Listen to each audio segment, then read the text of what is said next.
climb in, buckle up, and we are ready to ride with the CNC Auto Show. John Ryan, hello. Hey, how are you? We are ready for another fantastic show. Looking forward to it. And our goal is to give some great car information that will make your car, truck, or SUV safer, more dependable, and to make it last longer for less hassle and less money.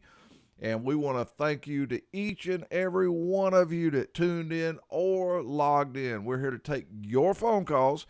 That number is 706-863-5800, and that's on Saturday mornings, 8:05 to 10. And you can also watch us live, learn more about this show, and also learn more about your car at ccautoshow.com. That's ccautoshow.com. And if you're looking for a great repair facility, and this could be either if you're on the road and need someone right away, or if you just want to build a relationship with someone, I encourage you to go to ccautoshow.com, scroll about halfway down, and you'll see a thing that says Find Napa Auto Care Center. And when you click on that, you can find do a search and find some of the best auto repair facilities in the country. I know many, many, many of them. I know it's a great feature, and what's great is you'll have so many choices to choose from. John Ryan, guess what the show's about today? Judging by what's in front of me, automotive fluids. Exactly. We are going to do a show on automotive fluids because that is the lifeblood of the car. That is what increases the longevity. That's what makes things function.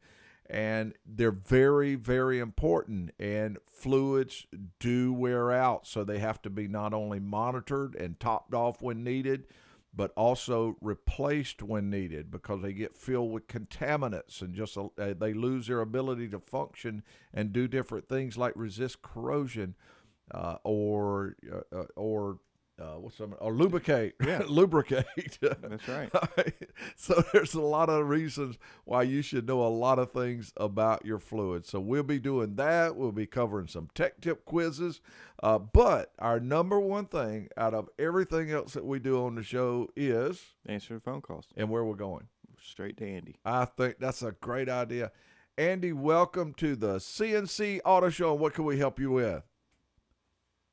Thank you for your help. We have a 2002 Ford Taurus. It's my wife's car. She was at an establishment during the week, backed out of her parking spot, pulled up to the street. She had to stop and wait, let a couple of cars go by. And then when she tried to move from there, the car wouldn't move at all. She shifted into, all the different gears and nothing. It was just the engine ran fine, but the car wouldn't move. Uh-huh. And we had it brought to a shop, and they said the transmission's dead. But I don't know, something inside of me says I don't have experience with transmissions dying, but that it might be linkage or something like that. I was wondering what your reaction would be. Yeah, Andy, so basically she was driving it. Obviously, she drove to the establishment and then went to leave, and then you just don't really have any rhyme or reason for it to just stop pulling like that is kind of what you're wondering. Yeah.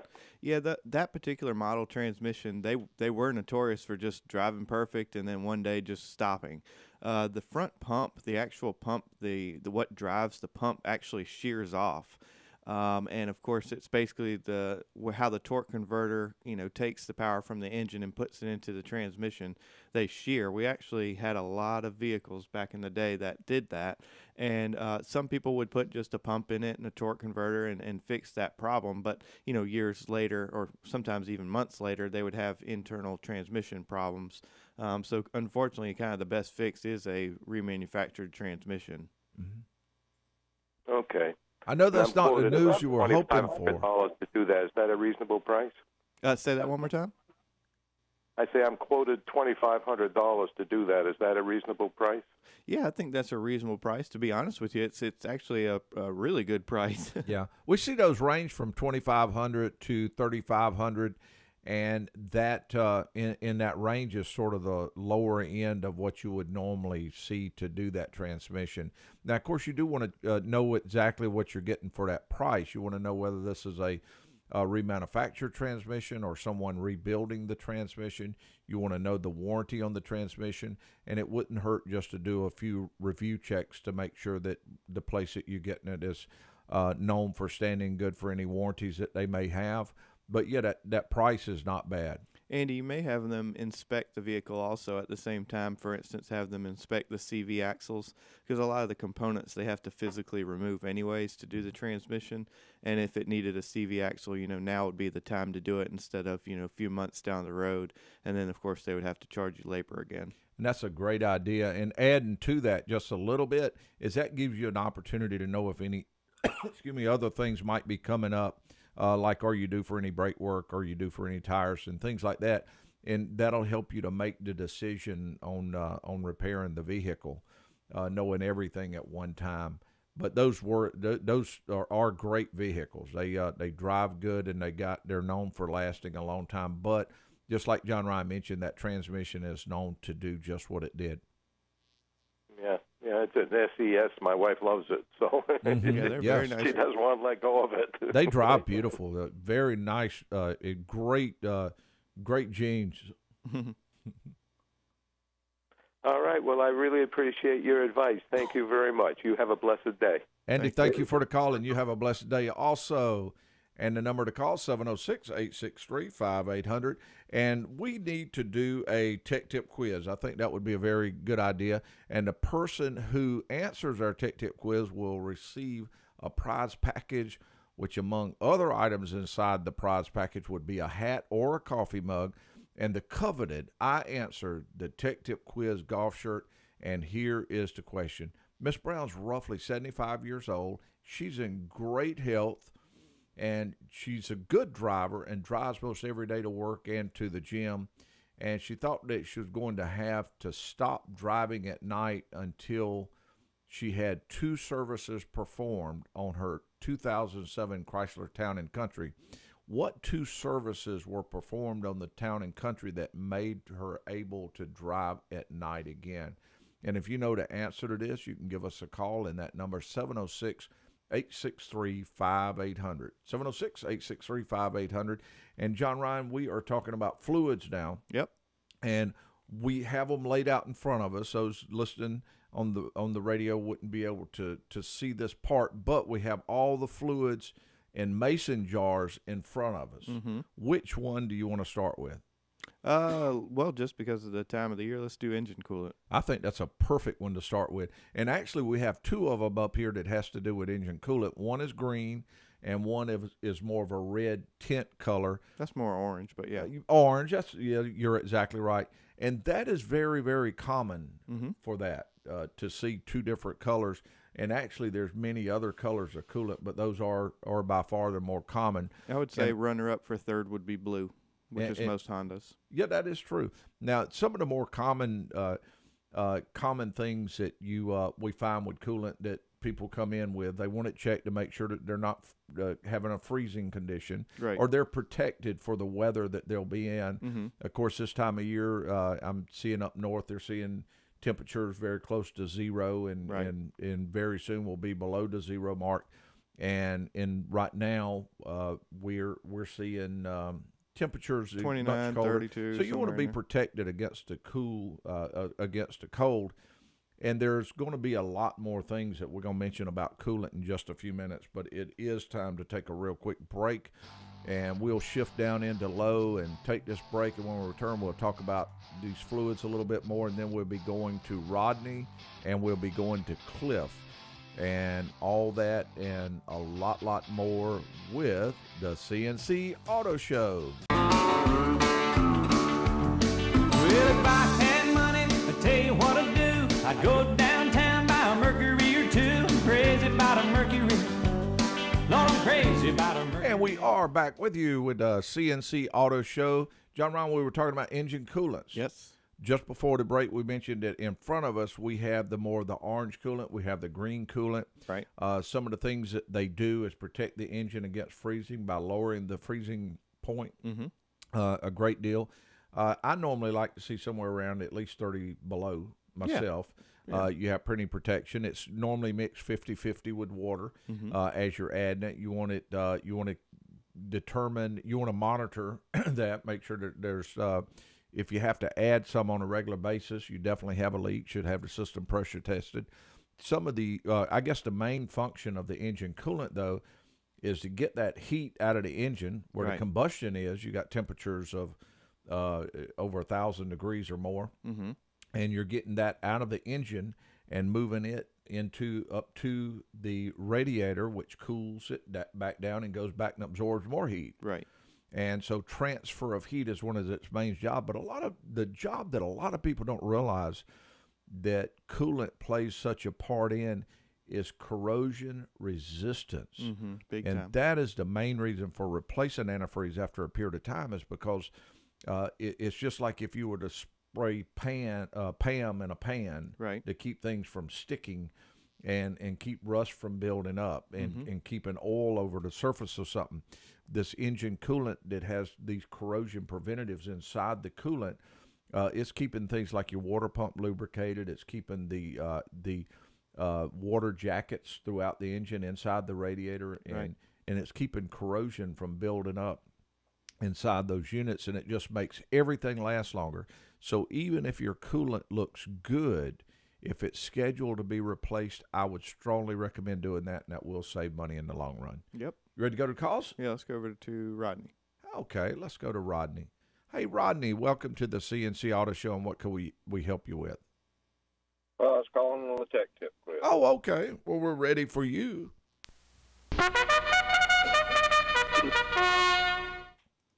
Okay, Rodney, what is the answer to our tech tip quiz? Well, I believe she had her headlights cleaned. Oh, wow. You're looking pretty good so far. The outside surface cleaned, and the other thing, I think she maybe needed a bulb replaced. No, you were looking good for a little bit there, Rodney. I thought you was going to nail it. Oh, well. All right. Have a good day. All right, you do the same. Okay, welcome to the CNC Auto Show. You're taking my mouse. John Ryan, where we're going? Let's go over to Cliff. All right, Cliff. I didn't follow procedure. Cliff, welcome to the CNC Auto Show, and what can we help you with? Yeah, I'm just going to try to take it real quick. Let me mention one thing that I'm in the process of getting done to me, Cliff. Dominic, the show producer, he has a Nerf gun. Whenever I make a mistake, he shoots me with this gun. And he just shot me twice. 2 times. So now I know not to do that anymore. It works too, Cliff. I mean, it's like the pain treatment. And last week he put one with a little dart piece in there, a little needle-looking thing, and it really got my attention. Okay, we're ready for you to answer our tech tip quiz, Cliff. What is it? All right. Oh, let me tell you, I finally saw you sitting in your Miata. Uh-huh. Yeah, I saw you on the Facebook. I finally learned out how to do that. Yeah. I thought that was a cool little car. That ain't what I pictured. But it's a nice car. I love that little car. I enjoy that car. I always wear a little hat with me when I ride, and I'm still 3 months without putting the top up on the car. And it's a new top. I had the top replaced, so it's a good top. It's not that I'm not putting it up because it's bad, but I am trying to set a record of the most days that I can drive it without the top up, and I've been doing pretty well. Okay, do you have an answer to the tech tip quiz so that you may win the coveted I answered the tech tip quiz golf shirt? Well, I have a answer. It must be correct. Well, I know you're pretty good. Well, I'm going to say the headlights. There we go. You're on stage now. I'm ready. Well, anyway, I had the headlights written down. You said it was at nighttime. Yep. For the Queen. And then I figured there's just 2 things, so I'm going to go with one of them. And I said her wipers replaced. Mm-hmm. That's a good one, though, Cliff. I mean, if I would have thought of that, I probably would have said wipers in there also, and I may have even mentioned 3 things and added wipers, because that's a perfect thing. If her wipers are streaking, she's got an issue, and it's going to be much more difficult to replace. But no, that was not it. Well, y'all have a great day. If I don't speak to y'all next weekend, y'all have a Merry Christmas. and you do the same. Thank you very much. All right. The number to call is 706-863-5800. That's 805 to 10 Saturday mornings. We would love to answer your automotive questions. We'd love for you to answer our tech tip quiz, and we would love for you to join the show. That's what we're here for, to answer those questions. John Ryan, where we're going to? Next up's Mike. All right. You think Mike's going to get it? Possibly. Oh, I think he might. Yeah, let's Mike might. Ooh. Okay. All right. Mike, All right. welcome to the show, and I see that you may have an answer to our tech tip quiz. Yeah, I think I got it. All right. Whoa, he's a confidence. I love that. Hold on. You are legally on stage, and we are ready for you. Okay, I'm gonna try with. She had the headlight lens was clean, and Uh-huh. she had a car detail had the inside windshield clean. Oh, how would that? Whoa, let me think for just a second here. We got the headlights. Now, doing the Right. headlights on the car, that would make you be able to see better. Right. Because the headlights, of course, would be more effective when you go Right. through there. But also, it would add to the way the car looks. John Ryan, you see cars with foggy headlights, Makes it look a lot better. and then when you get done doing a headlight restoration, it just adds to the vehicle. It just makes it look so much better. So I think that one is a good one. Okay. All right, the second one thing that we see on a regular basis, including my own car, is from time to time, after a period of time, you normally wash the outside either yourself, which I do mine myself a lot of times, or you take it through the little car washes that do it, and then when you get done, then you do your own vacuum. Sometimes people take them to the other car wash where they do the full service. Well, what happens is many times the inside does not get cleaned, and you would not believe the problems that it causes at night with the streaking off. So you are the winner. If you stay on the line, you will be able to pick up we will get all the information. We'll make sure that you get the prize. Time for a break. When we return, well, we're taking a pit stop. When we get back on the road, Dominic Frito will be driving with us with the Tailgate Talk. We'll be right back after these messages.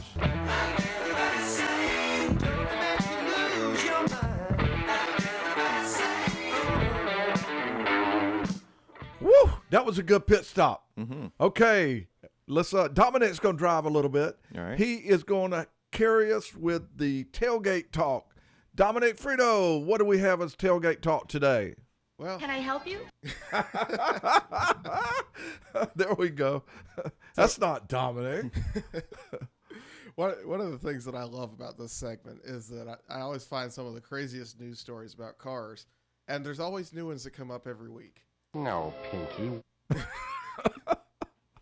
So this week, I found that the last Oldsmobile ever produced is going up to auction. Uh-huh. It's a 2004 Oldsmobile Laro. It's a dark cherry red color. GM had been keeping this one as part of the Heritage Center collection, which they do with all of their the last models of anything ever produced. So they got the last Oldsmobile Cutlass ever made, which was a 99. It's also going up for the same auction. This is the final Oldsmobile that they ever made. Usual retail value on this car is about $5,000. So it'll be interesting to see how much this one goes for. I missed the Oldsmobile. Mm-hmm. I used the Oldsmobile, and actually the Saturn, all in all, wasn't a bad car. Nope. So those kind of went away about the same time They really were. during the all the financial issues that went on with car manufacturers, domestic car manufacturers. But I do miss the Oldsmobile. My parents had one when I was little. Yeah. And I still remember it to this day. It was a really a neat car. Yeah. So, but I guess they're gone. Dominic, is that the Tailgate Talk for today? That's today's Tailgate Talk. Well, we do appreciate you driving. All right, slip over. Okay, now it's time to go to the callers. All right. Where we going? Let's go to Spencer. Hey, Spencer, welcome to the CNC Auto Show, and what can we help you with? Morning, gentlemen. Love your show. Oh, thank you very much. That's what makes it all about. When somebody mentions that, It makes our day. Thank you. Well, see now, I love your show. I don't love y'all. I mean, Come on. I like y'all. I like y'all, but I don't love you. Well, John Ryan's kind of cute. I got a great sense of humor. Yes, you do. I've got a 2004 Pontiac Grand Am. I had an EGR valve replaced about a few months ago. Mm-hmm. Not long after, the service engine light came on. Kept coming on. I had it reset. It said something about the engine, the airflow wasn't right. Well, anyway, I had a new EGR valve put on yesterday, and the man took a blower and blew it out, and he said, get the exhaust. I felt the air coming out. Mm-hmm. So he puts it in. He had trouble, though, setting it on the engine, but he finally did, and 10 minutes later, the engine light came on again. Spencer, you said this was a Grand Am? 2004, yes, sir. Which engine's in it? 3.4 liter. You mentioned he checked the exhaust flow, meaning that you have exhaust coming up there. By any chance, did you check the vacuum side of it? Because that's... You read my mind, John Ryan. Yeah, that engine is notorious for doing just that.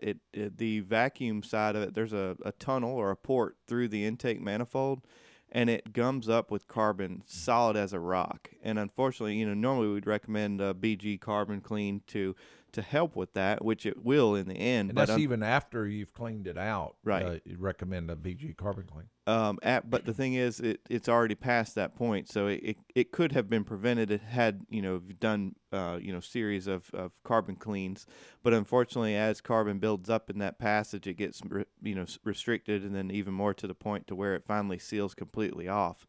Actually, Snap-on makes it's a screwdriver handle, but it has the exact shape of that port, and it cleans it out. But chances are the port's actually restricted. So the EGR valve is what they call lifting, but it never sees a change. Yeah. It never actually sees the exhaust re-enter the intake, and the car's computer's smart enough to know that. So that's the reason why it's setting that code. Yeah, insufficient flow, I think, is the code. P0404. But it can be fixed, though, right? Yeah, absolutely. Absolutely. Yeah. And it's not a major... it's not a major issue. It's not like terrible. Oh. Now, in severe cases, I don't know if I've seen one. People would have to remove the intake and some other stuff. But yeah, it can be repaired. That's not an issue. So tell me what to get again. Well, of course, there is a special tool for it, but I don't necessarily recommend buying it because you're only going to do this one time. Now, if it was a technician that saw a bunch of these like we used to, there's a tool specially designed for that port. But, I mean, a coat hanger can do it. Even they have some wire brushes that you can put on the end of a drill that'll go through it that are flexible. Basically anything that can go through that passage and into the intake manifold. Well, see, he put a wire through two different holes. Okay. And I mean, both of them, and he wiggled it around. And the only thing, Spencer, with that is if he put if he did put a wire through it, the cavity actually 90 degrees at the end. So he may have thought he was going all the way through and not. One thing that you could do is with the EGR valve off, you could actually put your finger on the intake hole. And, of course, it should hold your finger to it because, of course, it would have engine vacuum on it. Matter of fact, what makes me think it stopped up is you mentioned that the engine was running and you could feel the exhaust side. If that is off and that intake port is open, as much open as it should be, the car really won't hardly even run. And if it does run, it would run very high idle. Yeah, high idle, and it won't run good and all that because it would have a major vacuum leak. So I agree with John Ryan. I think there's an issue with that intake port. The intake port. Mm-hmm. Okay, I'll tell my mechanic then. Okay. Hey, say, where are you located at? We are in Augusta and at 2 locations downtown and 1 on Wrightsboro Road, and ccautomotive.com. CC. I might just come to y'all, let y'all fix it for me. We are very happy to help. Okay, CNC is where on Wrightsboro? Yeah, Wrightsboro. Yeah, near Jimmy Dias. Jimmy Dice Highway, Uh-huh. CNC. Mhm. And you open Monday at what time? Monday through Friday, 8? 7:30 to 5:30. I'll see you on Monday morning, okay? Thank you. Oh, okay, thanks a lot. Thank you. Okay, the number to call, 706-863-5800. That's 8:05 to 10 Eastern Time. If you have any questions about your car, truck, or SUV, you give us a call. And, John Ryan, who will we be talking to next? Next up's Alexander. Fantastic. Alexander, welcome to the CNC Auto Show, and what can we help you with today? Yes, sir. This is my third time. Give some good information. Remember, you called me. I left a message for you at 9 o'clock, and you called me at 7 o'clock. I really appreciate that. You don't find too many people who do that. Oh, fantastic. Well, we are very happy, too, because we appreciate everyone that calls into the show, and we love to help any way that we can. Okay, my question is, I went to get that kit, the oil sending unit kit. Yes. And there's two of them. One says with cooler and one says without. Do I need to call the Ford place and find out which one it is? You talking about VIN number? You talking about for the oil cooler gasket? Yes, sir. You can actually, you could, of course, it would decode that information. However, you can look at it too.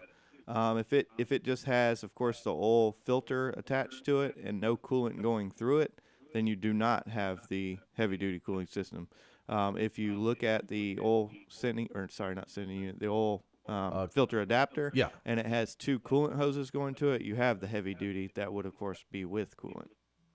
Okay. Now, I will tell you that more common than not, the Grand Marquis normally had the heavy duty. And that's where you're looking up at the oil filter, the spot where you mentioned that the leak was, and you'll see two big lines going to it that would be little coolant lines that go to a cooler that go into a little adapter above the oil filter. Right. And that's the part that leaks over a period of time. The O-ring just gets hard and brittle and just don't seal anymore. Okay.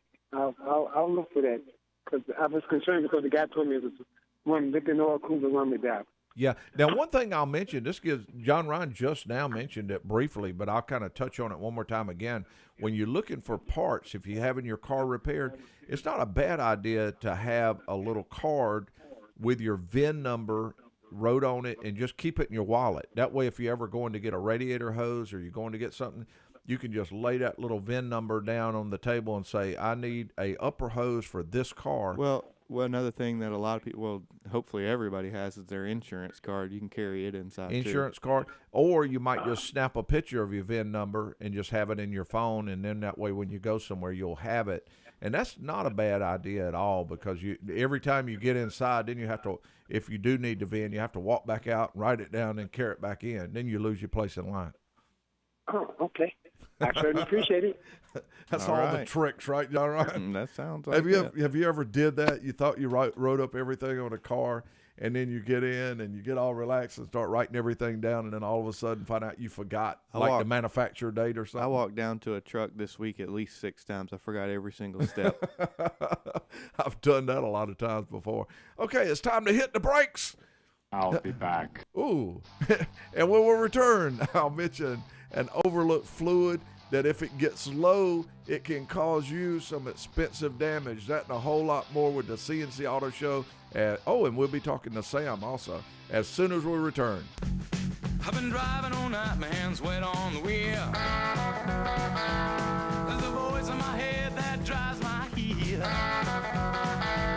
It's my baby car. And we're back with you with the CNC Auto Show. And a overlooked fluid that can cause some expensive damage is AC refrigerant. Mm-hmm. And it's actually not the AC refrigerant that can cause the damage. The AC refrigerant is what carries the oil, the refrigerant oil that lubricates the compressor. There is a side of, or a shade of gray to that too. The refrigerant technically could, if you mixed it with a different refrigerant, or if you put the kind with sealer in it, definitely would do damage. Yeah, that could do damage if it mixed with some kind of sealer or something like that that's in there. But what happens is many times people in the wintertime, you don't really know if your AC is not getting as cold as it should or not in many cases. And so you tend to just keep driving. And plus, a lot of times it may not feel as cold as it should, but you say, well, I'm not going to worry about that until it gets summertime because it keeps me cool enough this time of year to be okay. Well, as it's doing that, it's like running your engine oil low. Yeah. Because you're just not getting the lubrication to the compressor that you should get. And then when the summertime gets here, you start hearing that little rattling noise just before you go have it repaired. It'll go drrrr every time it kicks on, and by then it's too late. That's as if your engine was knocking, and it definitely causes problems. So even in the cooler times of year, your air conditioning compressor does run even with your defrost on, and many cars just about any time the system is on, especially if it's an automatic system. So keep your AC serviced and save money later on. John Ryan, we're ready to go to the calls. I am. Let's go over to Sam. I think that is perfect. Sam from Tampa, welcome to the CNC Auto Show, and what can we help you with? Hi, I have a 2005 Subaru Outback. Yes. The XT model. I was driving up the interstate and had it on cruise control for a while, and then all of a sudden, for about 30 to 45 minutes, I just steadily started losing power. Finally, I pulled over at the off-ramp, and when I came to the stop sign, it just shut off. And I started it back up. It started up, and a big cloud of gray smoke came out. So I decided to turn back around and head home. And at that time, the temperature was fine. But when I turned back around, I got about a couple miles down the interstate, and the temperature shot up instantly. And then I blew the hose off my radiator. Then, obviously, I had to pull over. So from that point, I had it towed back, and now I have it at a local dealership. And, yeah, I'm not too sure what's going on, but they said I need to fix the radiator before they can look at anything else. And they're charging $650 to fix the radiator. So I'm trying to figure out if it's worth fixing because they're saying it's probably the valves or the turbo or something of that nature, which are thousands of dollars. Right. And, yeah, Sam, there's only, just being honest, there's a few things that scare me, especially since you said the radiator hose blew off of it. The turbos, they have been kind of subject to failure as far as the seals go bad, and then, of course, it puts all the engine oil into the intake manifold, and, of course, it can smoke like that. But really, that wouldn't have anything to do with the radiator hose blowing off or the temperature. So just kind of keep that in the back of your mind for right now. What I'm scared about is the fact that the radiator hose blew off. It takes an awful lot of pressure. Even if an engine was just simply overheating and, of course, there was coolant in it, it would take a very, very long and very hot situation for it to blow off. What normally causes the radiator hose or anything in a cooling system to blow off like that would be the possibility of combustion entering the cylinder heads or the engine, the combustion chamber. And the reason why is because, of course, engines are a compression, that's how they work, obviously. And when the compression gets introduced to the cooling system, of course, the compression is now making that sealed system, under pressure, which, of course, keeps increasing and increasing and increasing until it's a point to where something blows off or something cracks. They are 100% correct that it's hard to diagnose a cooling system if the cooling system has a massive leak like the hose being blown off.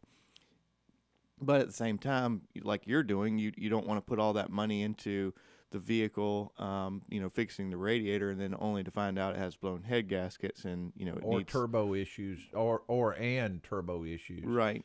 So that would account for the gray smoke too, because you also would get coolant that would go into your combustion chamber that could come out the tailpipe also. Right. So, my gut feeling, I don't necessarily want to tell you this, but my gut feeling is possibly the head gasket on one.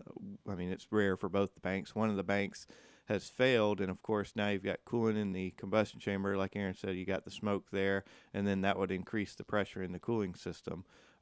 So I guess really the judgment's yours. You might put the 600 and some change into the radiator only to find out you need to put a whole cylinder head gasket job on it too. How many miles are on the vehicle? About 135. 135. So and that's kind of that right there at that mileage where a lot of people say, do I do head gaskets on a lower end engine that, has 135,000 miles on it, or do I replace the engine? So I mean, there is some risk involved there. Or unfortunately, sometimes you have to bring into account, should I replace the vehicle? Because there is a point. I mean, our strong inclination with the two of us, we always think repair, but we all have to admit there is a time to where if the vehicle does not have sentimental value, that it may be time to say, well, it's more cost effective. And that's sort of what I'm looking at. You stand the potential of investing $3,000 or $4,000 in some risk, because even doing that's a head gasket job, is what you're saying. Exactly. Though. Even doing the radiator, you there's going to be other stuff because something had to make it happen, and then you do the possible head gasket, another couple of $1,000, but you don't know if the engine got hot enough to scour the rings or other parts in there. Especially being a pancake engine. Yeah, you could get into a lot of money on a risk, and of course taking that same amount of money and putting toward another vehicle that you can hear run and you know is going, and you say, well, I know this vehicle is good.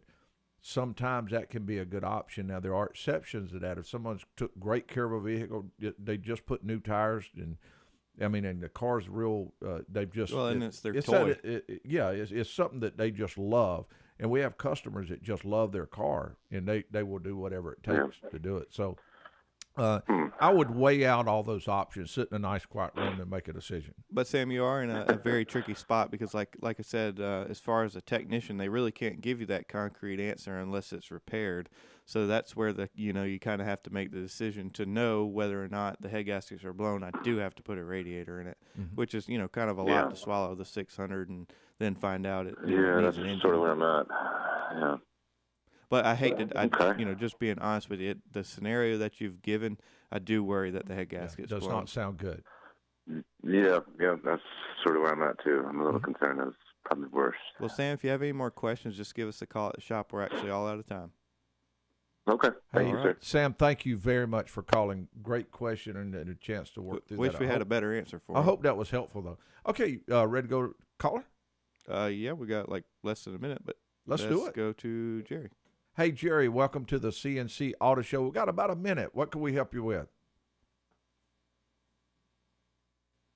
Jerry. Hello there. What can we help you with today? Got an 05 Park Ave Buick. It's got the air assist suspension system. Yes. And it's got a compressor that I can hear running when it's running. Uh-huh. And it's not working anymore. It seems to have no effect on the way the car handles or rides or anything. But anyway, I just assume it's probably expensive to replace it. But will it do damage to the system if I don't get it repaired? Jerry, that's a very good question. That system is simply to auto level it. You're right. It doesn't have anything to do with the ride under normal circumstances. Now, if you had a load of bricks in the trunk, yes, it would definitely affect the handling because it wouldn't be level. But, most cars don't even have that. So, yes and no. It is a nice feature to have if that was something, you did want to fix. But as far as safety, you could drive it for another 10 years like that. Okay, John Ryan, we are out of time. Time clock's on the E. Need to pull over for now. We'll be back on the road in no time. I'm Aaron Clements, co-host John Ryan Mooney, show producer Dominic Frito and Sandy Klein, technical engineer Zach Llewell, and then we would all like to say thank you to all that tuned in and logged in to the CNC Auto Show.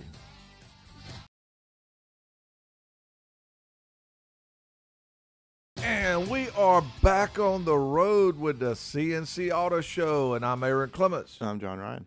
And we are both driving, and we're both ready to roll. And our goal today is to give you information on ways that'll make your car, truck, SUV safer, to make it more dependable and make it last longer for less money and less hassle.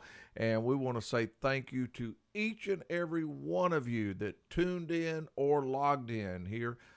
And we encourage you to make those phone calls, number 706-863-5800. That's on Saturday mornings, 8:05 to 10. And you can also watch us live and learn more about this show. And what's really neat is you can learn more about your car also, because there's all kind of neat things at ccautoshow.com. You can have a virtual car to see how the different systems work. You can just know what all your warning lights mean. There's things there. One of the things that's on that same site, though, is if you're looking for a good quality automotive repair facility, you can go to that same site, scroll about halfway down, and it will say Napa Auto Care Find a Shop. And you can click on that and do a search, and you can find an auto repair facility that you either might need in a hurry or if you just want to build a relationship with. Great thing to have. During the show today, our main thing is answering automotive questions, and we'll also have a little theme that we'll talk about in between calls having to do with fluids. In a previous hour, we've talked about the engine coolant, we talked about the AC system, and I think one or two other fluids, but we'll cover some other fluids as we talk. But our number one thing that we like to do above all else is go to Billy and answer his phone calls. You're exactly right. Billy, welcome to the CNC Auto Show, and what can we help you with? Hey, good morning, guys. Merry Christmas. And Merry Christmas to you. I have a 2008 Chevy Express van, and I've had it serviced every 3,000 to 5,000 miles. And anytime something's wrong with it, I had it fixed. It's running a little sluggish, and I wondered if I could put some trees in the gas to help get the carbon out of it, make it run a little better. Yeah, absolutely. What exactly is it doing? It's just, it seems like it don't want to pick up speed as fast as it used to, and I know it's getting a few miles on it, but, sometimes the carbon builds up in it. You put a little treat in the gas and get that carbon out. That happens to all of us, Billy. Yeah, I know that. I got a second part to this question, but that's the first part. Yeah, Billy, no doubt. Do you know when the last time a carbon induction cleaning has been done to that vehicle? Like an actual procedure? Now, no doubt you can put a treatment in the gas to where it will separate. A lot of times there's some out there like the kind we carry. There's an ethanol treatment that, of course, removes the ethanol and has a cleaner in there. But there's no doubt that's a great service, but there's an even better service than that, which would be the BG Carbon Clean. There's a machine, they call it the apparatus. It's a two-part chemical that we mix together, and it actually fogs of course, chemical in front of the throttle body. So it cleans the throttle body chemically, and then, of course, the inside, the intake, then goes into the cylinder heads, the back of the valves, tops of the pistons, all the way out the exhaust. And it's it's one of our favorite services because it's a service you can actually feel the difference from. Another thing on that particular, you said 08, right? Is what you have? So 08 has a mass airflow sensor on it also, and that's something that hopefully every shop does, but we definitely clean those. So and then of course reset the fuel trim numbers. That affects the power a huge amount. Right. I had the throttle body changed on it last year by the dealership, so I don't know if they cleaned it or not. Right. Yeah. Well, if it was new, they wouldn't necessarily need to clean it. But even if it was a year's worth, say you even put 15,000 miles in a year, that's still a lot of carbon. And then the carbon is actually in the throttle body, but it's also all after the carbon, after the throttle body, right. And also on top of the valves, top of the pistons, and also on top of the piston increases compression ratio. That causes spark knot. The engine hears it, lowers the timing. That all affects the power also. Right. My second question is that cars are so smart today that why can't they put something on a car that when emergency vehicle's behind you, that it flashes and lets you know that there's a cop or a fire truck or ambulance coming so people can get over? Because I noticed that a lot of people don't get out of the way like they're supposed to. Can't they come up with something like that? I actually witnessed that last night, believe it or not, Billy. Just like you said, everybody just doesn't even pay attention, don't even attempt to move. You're right. Well, Billy, if you look closely, you'll see little earbuds in the person's ear that's not pulling over. And their iTunes are playing, and they have no idea that an ambulance is coming because they don't hear it. They're hearing Leonard Skinner or some other song going on. And now you have the wireless earbuds, so the police can't even look and say, hey, he's got earbuds in his ears so he don't hear us. Just sounds like you got smarter. Well, I'm riding down the road, I'm listening to Led Zeppelin or something, I'm like in my own world in my car, but at least I'm looking in the mirrors to see who's around me. Yeah, exactly. But you're an exception, Billy.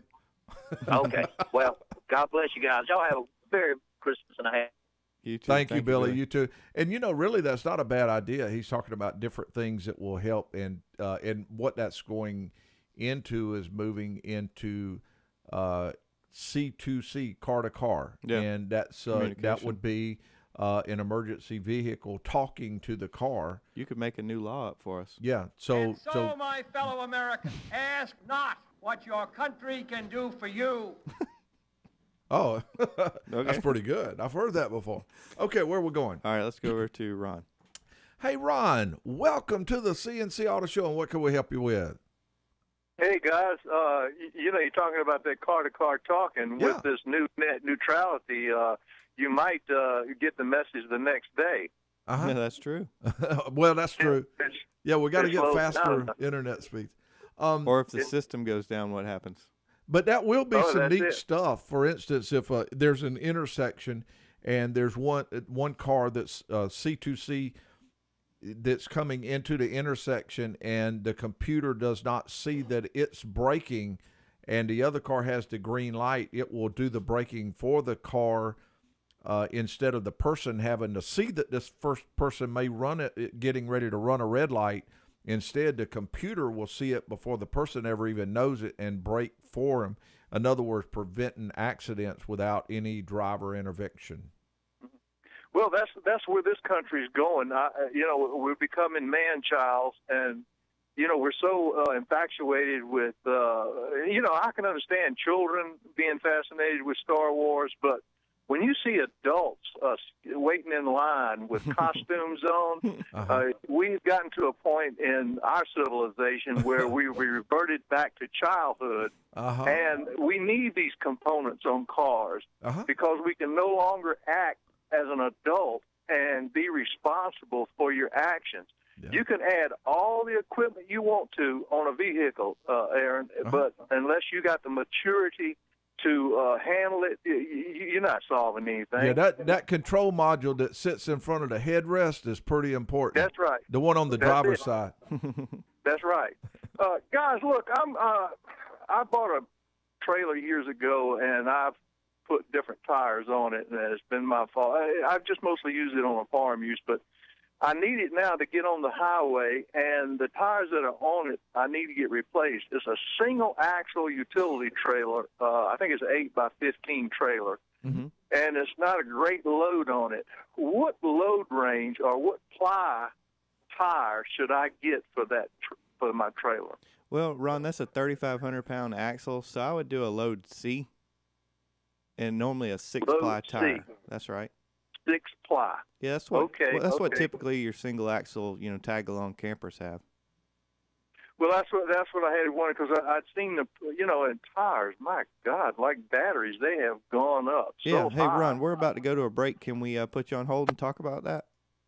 Okay, Ron's going to be on hold just for a second. We got to go. We'll pull over for just a second and take this real quick break. But when we return, we'll be talking with Ron more. Plus, we'll be sharing some more tips on fluids.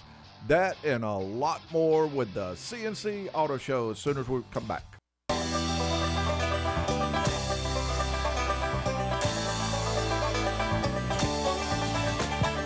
Eastbound and down, loaded up and trucking.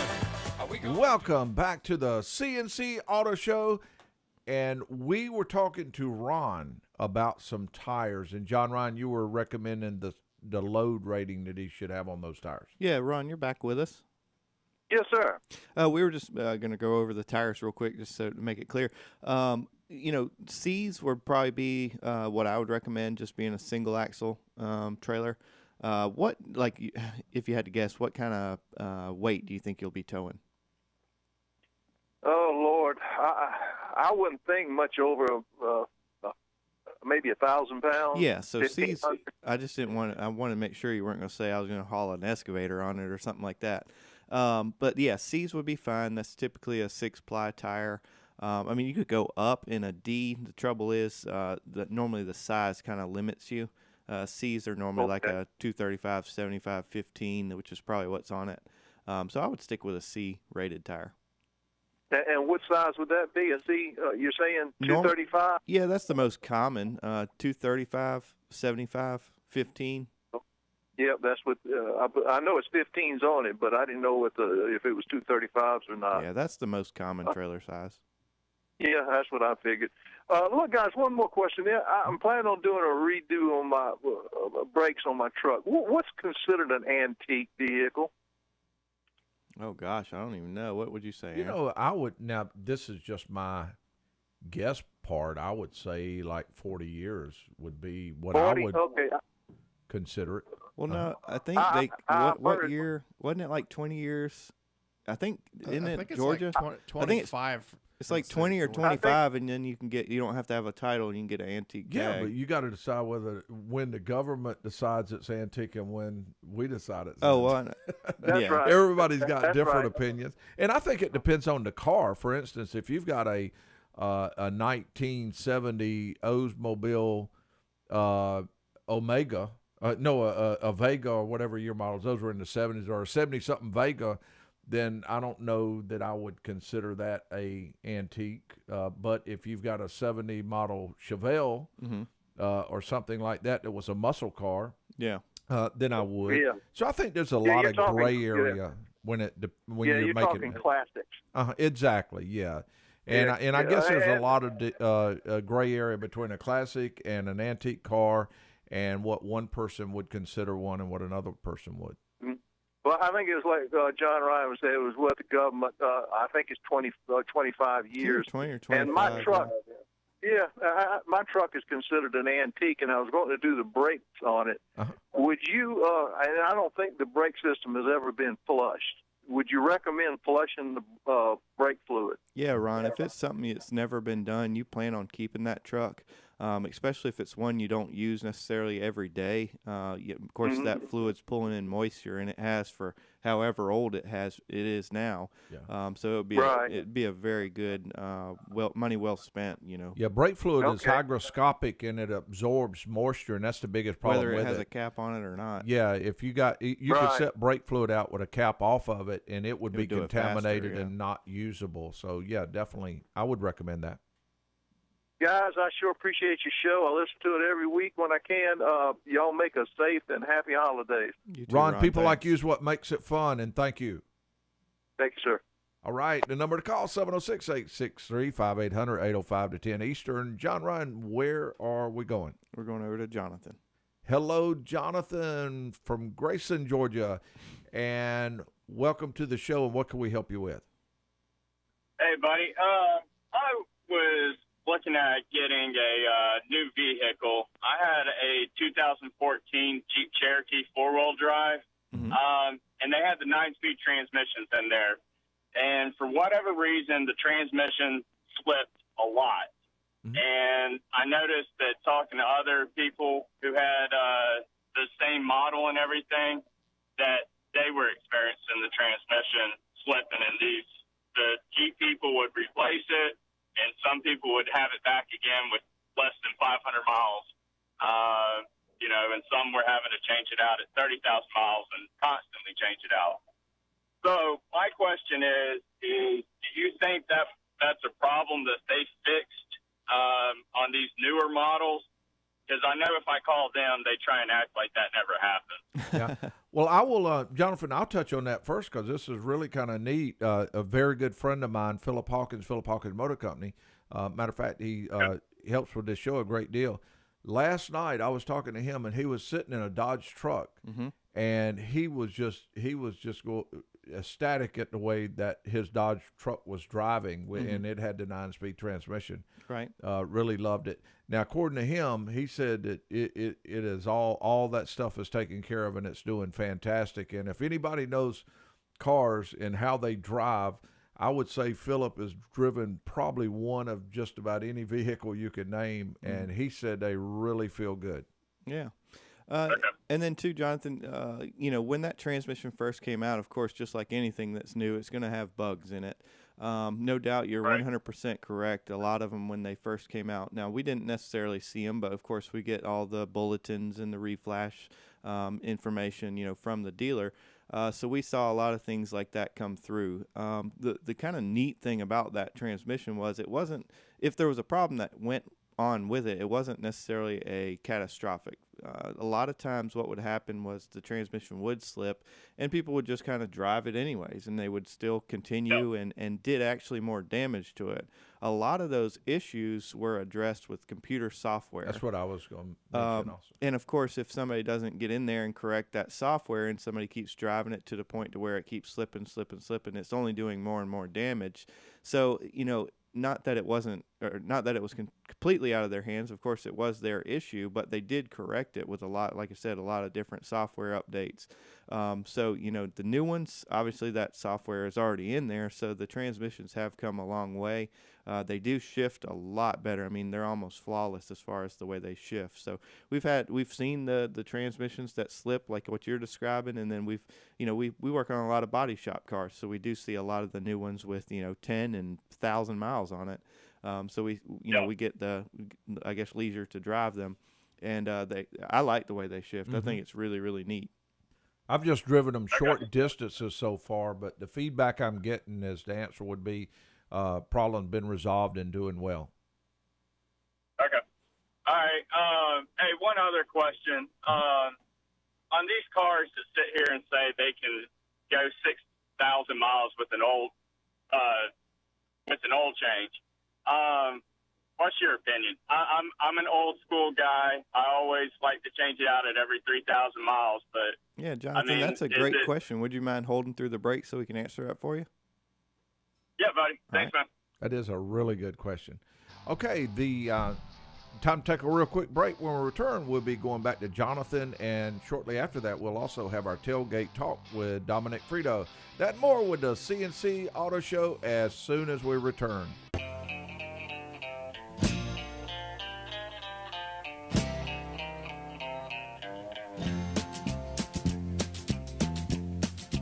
We are back on the road with the CNC Auto Show, and we were talking to Jonathan.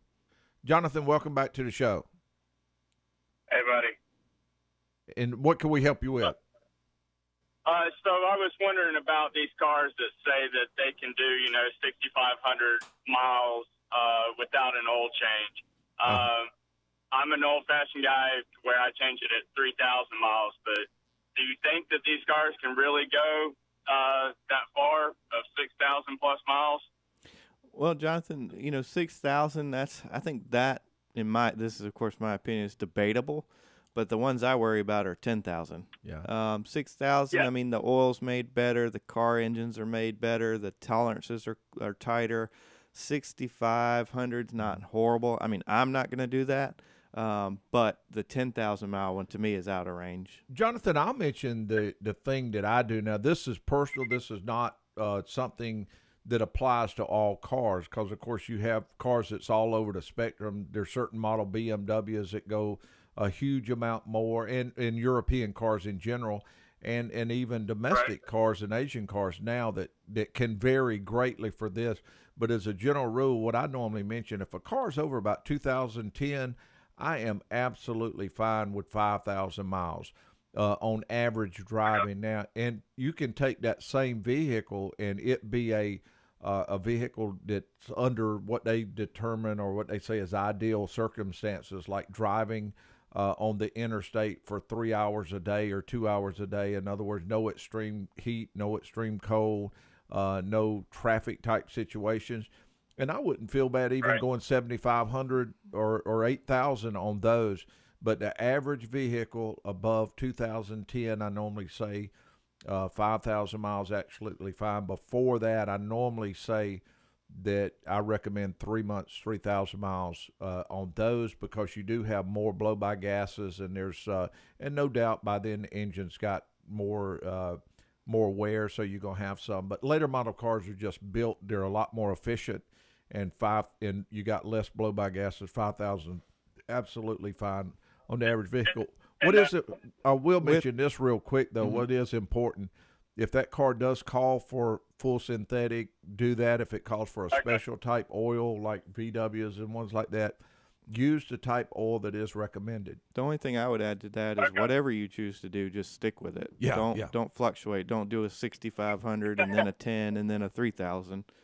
Just stick with whatever you find. Yeah. Well, excellent. Thank you for answering my questions, guys. Y'all have a blessed day. That was a great question, too, Jonathan. Thank you very much. Okay, it is time for the Tailgate Talk from Dominic Frito. Dominic, what do you have for us today? Another story that I found in the news, and this is my second favorite one, is the police chases. I'll never understand why people think that they can get away from the cops, especially because all the cop cars nowadays have the Hemi engines in them and whatnot if they got the Dodges. So this one means nothing to me. the point is that they have some speed to them. They can outrun a minivan. Of course.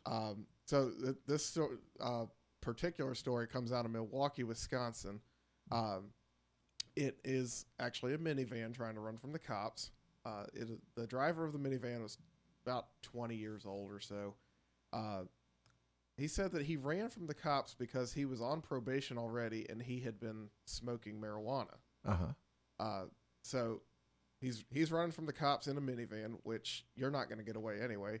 Then I guess he was trying to figure out where he was going, so he pulled out his phone and was looking up directions. And then he crashed. Imagine that. I know you're talking about outrunning like Hemis and stuff, but have you ever heard the saying you can't outrun a Motorola? Meaning the radios, you just can't. Yeah, that goes faster than most. Okay. Is that our tailgate talk for today? Well, that's the tailgate talk for today. Dominic, we appreciate it very much. That is our tailgate talk. Okay. We are talking about fluids on cars, and also we're taking phone calls, 706-863-5800. We actually had a few phone calls there, Aaron, but they dropped. So if they could call us back. Yeah, we may have a board issue, which happens every now and then. Okay, but one of the fluids that we didn't cover yet in the previous hour was engine oil. And we just had a chance to talk about that just a little bit on when to change the engine oil and when it's important and some of the recommended times. Of course, you want to make sure that the oil is not due for leaking. And the thing that I recommend on oil is something you said right at the very end. Mm-hmm. Set your schedule. The consistency of it. And just stay very consistent with what you do. Right. And that, to me, is more important. And some people only depend on the little light coming on the dash, say oil change due. Right. That is a total mistake. If for any reason that gets reset by mistake or you have a computer failure that'll make it to where it didn't come up. Right. And I have seen this happen, too. I'm glad. Or go ahead, sorry. I have seen this happen. A person, and this was a later model vehicle, a person never did see the light come on that said change oil. Right. Evidently it had been reset by accident from somewhere, and they were from out of town. They come in engine knocking. Right. And it was a very, very expensive job. So have I prefer the sticker. Right. Put it in your phone calendar alarm system and use that as the backup. Well, what I was going to mention is, of course, I changed my own oil and fuel filters on my vehicle. And on my truck, it has a maintenance reminder for both the oil and fuel filters. And in the manual, it says every 15,000 miles. So because I have an aftermarket fuel system, I actually have 2 fuel filters and a water separator on my truck. So I reset it when I installed it, some time ago. Well, I have 23,000 miles on my truck as it is, on that system right now, and the light still hasn't come on. So even you can see that maintenance reminder didn't even follow the factory guidelines. So I mean, I guess what you're saying is it's not a foolproof system. It's not the only it goes thing. through there's a lot of dynamics put into that. It determines the number of starts that you made, the times that it's been from hot and cold. There's just a lot of things put in there. And under the circumstances, one could do exactly like yours is doing. Yeah. And that's not good for an engine to go over on an oil change. So that has to do with oil change. Let's cover brake fluid real quick. Brake fluid is a fluid that a lot of time that in the past very few people ever changed. Like 10 years ago, right. It was almost unheard of to say flush the brake fluid system. I'd push it back just a little bit more, maybe 15 years. Maybe 15. Yeah. Yeah, you're probably right. Our 10 is about 15. Yeah. But now, with a lot of the different things being added on, to start with, the vehicles have more power. Yeah. And, of course, if you have more power, you build up more heat when you're trying to stop this vehicle. The rotors are smaller. In a lot of cases, you just have a lot of heat, and when you have safe, that heat, it's safe to say that the brakes have more power too. Yeah, the brakes do have more power. So you have all these dynamics going in there, and the brake fluid is more important than ever. Not to mention now you have a brake valve assembly that's $1,000 or more, right. In many cases more, that wasn't there before, that can get damaged if corrosion gets in it. So doing a brake fluid when needed is very important now. Because, of course, we mentioned brake fluid gets moisture in it. That can cause corrosion. The corrosion can deteriorate these very expensive items. So that's our brake fluid. We're ready to go to the calls? Yeah, let's go over to Chess. Hey, Chess, welcome to the CNC Auto Show, and what can we help you with? All right, good morning, guys. I've got a 2007 Nissan Altima. It's got 248,000 miles on it. Mm-hmm. My son was driving it to school. It's been a couple of weeks ago. I've been meaning to call you guys for a couple of weeks now. He was driving to school. He was on the interstate, and the car just accelerated on its own, and he couldn't get it to stop. He said the pedal went to the floor, and he couldn't get it to stop. He tried getting the pedal up. You know, it's one of those drive-by-wire deals. And he got it. He put it in neutral, and he finally got the car to stop, and then we had it towed home. Well, I get in it that evening, and I can't get it to repeat, and I've driven it twice since then, and it's performed flawlessly. Mm-hmm. I was just wondering what you thought it might be. Chess, you're exactly right as far as drive-by-wire. It has a sensor on the throttle, the actual pedal itself, that basically gives a varying voltage, and it actually does it 2 times, believe it or not. It has 2 sensors, one for normal use and one for backup. They call it APP1 and APP2, so that's accelerator pedal position, sensor 1 and 2. The only thing that worries me is that you said that the pedal actually stuck physically down on the floorboard. Is that correct? That's what my son told me. Right. The only thing that makes me worry about that is, I mean, it's possible that the pedal has failed, but there's actually almost 3 sets of return springs in that pedal assembly. So in my mind, if one broke, I could understand it, but really, 3 being, have to break all at the same time for it to be in that position. But the most important thing is if the car's computer is smart enough to see if something goes wrong with that pedal position sensor. Mainly because, of course, it's a safety item. That's why they have backup sensors on it. So, I can't say I've ever heard of that scenario on that particular vehicle. Obviously, you're taking it very seriously, just like I would do, and do that. One thing that might not be a bad idea is to have that system scanned. Aaron, I think we can come up with some more ideas, but it's almost time for a break. Chess, would you mind holding? Yeah, and Chess, as we take the break, we're also going to get Frito to do a little research on that also. So we will take a break, and we'll pull over for a real quick pit stop, but we will be back on the road in no time, and we'll be going back to Chess. And also, John Ryan, we got to make a decision on if we do a tech tip quiz or not. We'll decide that, and we'll answer more questions as soon as we return on the CNC Auto Show.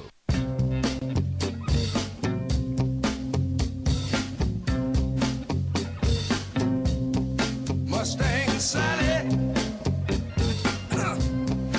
Welcome back to the CNC Auto Show, and we were talking to Chess, and Chess has a 07 Nissan that his son drives, and this vehicle accelerated and the pedal went to the floor, and we have been doing the research on that vehicle. You back with us, Chess?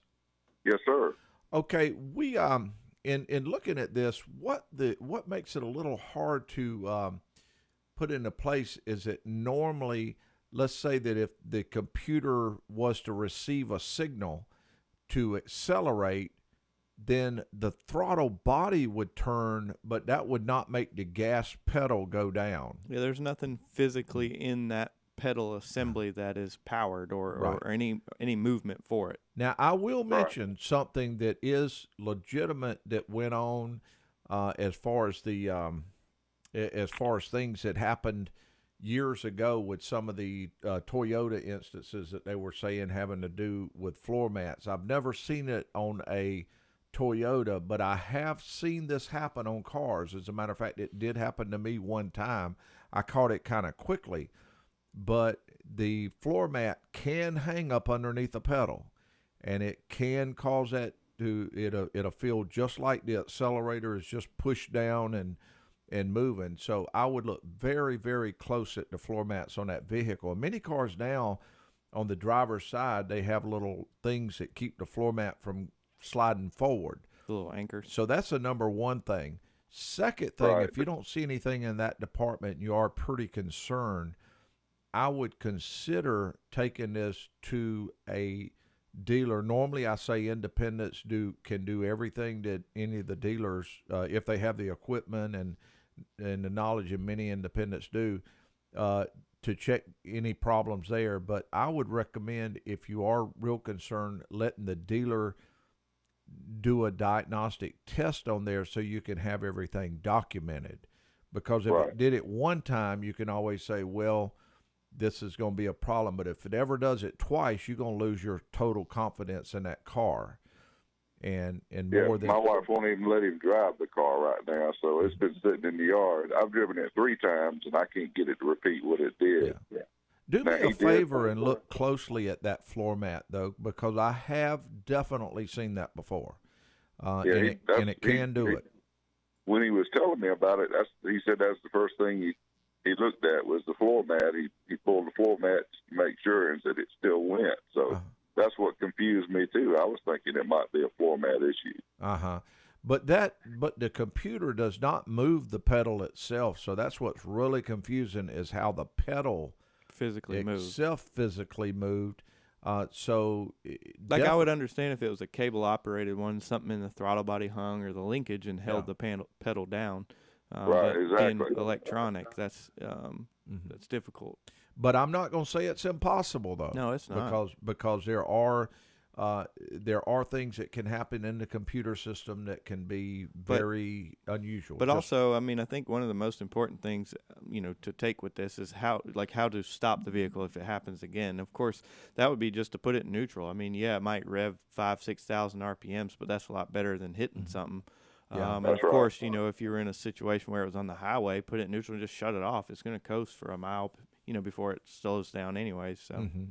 All right. This has the push button start, and I did a little impromptu test myself trying to see what would happen, and I got up a certain speed, and then I put it in neutral. I held the throttle at a certain point, and I tried to shut it off, and I couldn't get it to shut off.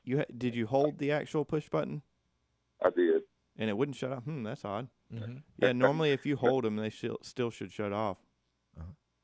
So, I told him the best thing to do after we get this thing checked out and he starts driving it again, if it ever did it again, just put it in neutral. I said, I'd rather blow the motor than lose a child, For sure.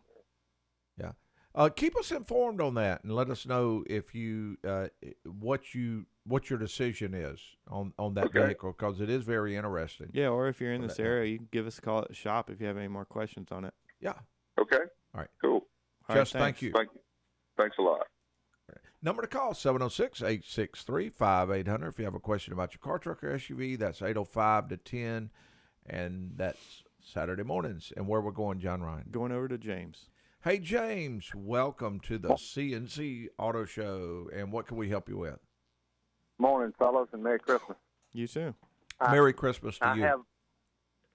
I have a 2002 Ford Thunderbird. Occasionally, it gets driven not regularly, but when I drive the car, the airbag light is intermittently coming off and on, and also the stereo. If I have like the FM radio playing, it'll mute itself, and then it'll come back, and then it'll mute itself, and you can turn either the control on the steering wheel and raise the volume, and it'll come back up, or you can turn the dial on the dashboard, and the volume will come back up. And I'm wondering if y'all have seen this problem before. James, when you mentioned, I was going to ask you if it had steering wheel controls for the radio. When you mentioned those two items, especially with the airbag light coming on, my mind goes straight to the clock spring, which is the spiral cable inside the steering column that allows the wheel to turn. Of course, still have electronics on the the side, the steering wheel side. Those clock springs have a very, very, it's so brittle and very small contact strip of where all the wires and the signals from those switches go through the spiral cable. And several things can happen. The cable can actually get dirty and actually lose contact. The cable can actually, the little wires can actually breach and, of course, touch each other and give faulty signals. So that would be my first guess as far as what's bad. The kind of neat thing about, well, there's not anything neat about an airbag light coming on, but the interesting thing about this situation is that airbag light will actually help in the diagnostics of the radio. For instance, if it had a airbag driver squib circuit fault, a technician's going to go in the driver's area of the airbag and the clock spring, and if they find something there, of course, chances are it's going to fix the radio too, simply because those two, obviously go through that system or that clock spring itself. Gotcha. So I think we're kind of on the right track with that. I feel like the clock spring is probably the culprit, just because those two are and there's probably so a tied in code together. stored in the computer having to do with airbag, and it would lead you to that clock spring also, more than likely. Gotcha. Okay, I guess that involves pulling the steering wheel and It does. putting the new It does, part and in. that sounds like a big, extensive job to where it's kind of nerve-wracking and everything. But to be honest, if you take it to a trained technician, they can do that in their sleep. I mean, it's a very easy job for a technician. Mm-hmm. Cool. Great. All right. Well, again, Merry Christmas, fellas. Thanks for your help. Y'all too. Thank you. Thank you, James. Okay, John Ryan, you want to let's shoot for it? Yeah, let's go to Gary real quick. Gary, welcome to the CNC Auto Show. What can we help you with? My tire light comes on in my Lexus GX 470. Mm-hmm. When I check my tire pressure, all the pressures are fine. Gary, are you checking the spare also? No. That is one of the few vehicles, well, I don't want to say few. There's probably 20% of vehicles and vehicle manufacturers that actually monitor the spare. And a lot of the Lexuses, customers get burned by that, so to speak. They check all the tire pressures and then find out that the spare tire is just right there on that lower limit. So cold mornings it's on, and sometimes, as it warms up in the day, it goes off. And they think they have a problem with one of the regular sensors, but the spare, could be just slightly low. Oh, I never knew that. Mm-hmm. Yep. Wow. Well, thank you very much, and you guys have a Merry Christmas. Thank you. Gary, great question, and Merry Christmas to you also. And John Ryan, we are just about to run out of time. We're getting a call from Jay, and we are hoping that he keeps us in mind for next week. And he can just keep holding until next week. Yeah, we'll keep it on hold for a little while. But if he'll hold and give us a call back next week on that question, that would be really good, because the time clock is sitting on E right now, and we need to pull over. But we'll be back on the road in no time. And I am Aaron Clements with co-host John Ryan Mooney, and our show producers are Dominic Frito and Sandy Klein. And we also have our technical engineer, who is Zach Llewellyn, who I want to say graduates from the with a degree this coming week. Congratulations, Zach, on all you're doing, and we want to tell everyone bye, and we will see you again the next time we're on the road with the CNC Auto Show.